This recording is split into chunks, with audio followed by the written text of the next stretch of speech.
দুর্লভ মানব জনম সৎ সঙ্গে, দুর্লভ মানব জনম সৎ সঙ্গে, তোর হইহ ভব সিন্ধুরে।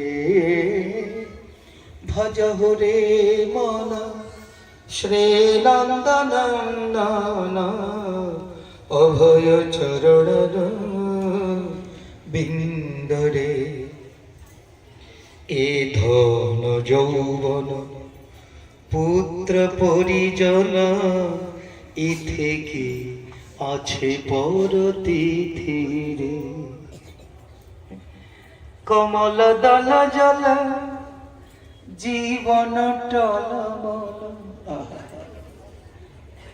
পদ্ম ফুলের পাতার মধ্যে জল থাকবে, কিন্তু সবসময় টলমল করে। কখন পড়ে যাবে, কখন পড়ে যাবে। আমাদের জীবনটা পদ্মপুত্রের পাতার মতো। কমল দল জল জীবন টলমল, ভজহু হরিপদ নেতিরে। আরে পদ্ম পাতার মতো টলমল জল কখন যেন পড়ে যায়, এক মিনিটের বিশ্বাস নেই, কখন যেন পড়ে যায়। আর তবু ছেলে মেয়ে আত্মীয় স্বজনের জন্য আমরা ভজন করতে পারছি না।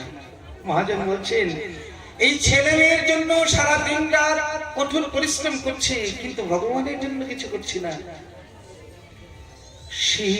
শীতয়াতব বাত বরিশন, এদিন জামিনী জাগিরে।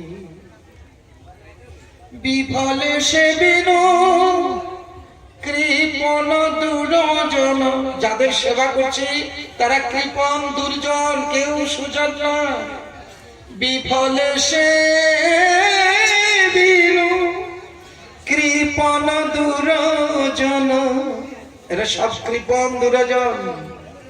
বিফলে সে বিনো কৃপণ দুর্জন, চপল সুখ লব লাগিরে।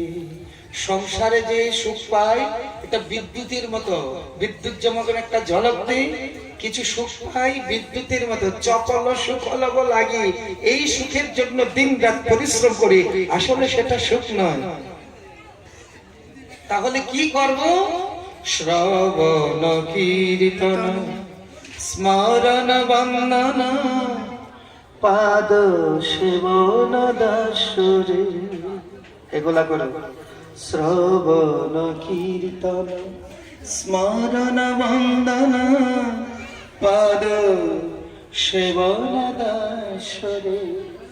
পূজন সখী জন আত্মনিবেদন, পূজন সখী জন আত্মনিবেদন। গোবিন্দ দাসরে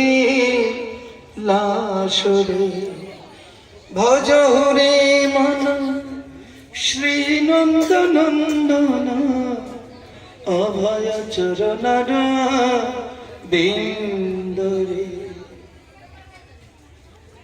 ভগবানের চরণারবিন্দ ছাড়া যত যে বড় পদ পান না কেন নিমিষে গড়িয়ে যেতে পারে। আজ কংস রাজার কত বড় পদ ছিল, এক নিমিষে গড়িয়ে নিচে নেমে আসলো। কংসের বুকের উপর ভগবান শ্রীকৃষ্ণ একেবারে মুষ্ঠাঘাত করতে করতে কংসকে নিধন করলেন। কংস মনে মনে ভাবলেন, হে গোবিন্দ, আমি শুনেছিলাম তোমার নাকি দ্বিভুজ, মুরলীধারী, গলে বনমালা, মাথায় ময়ূর পাকা, হাতে মোহনবাসী। আমি যেহেতু তোমাকে শত্রু রূপে ভেবেছি, সেজন্য তোমার দ্বিভুজ মুরলীধারী সেই গোপবেশ বেণুধারী সেই রূপ আমার দর্শন করা হলো না।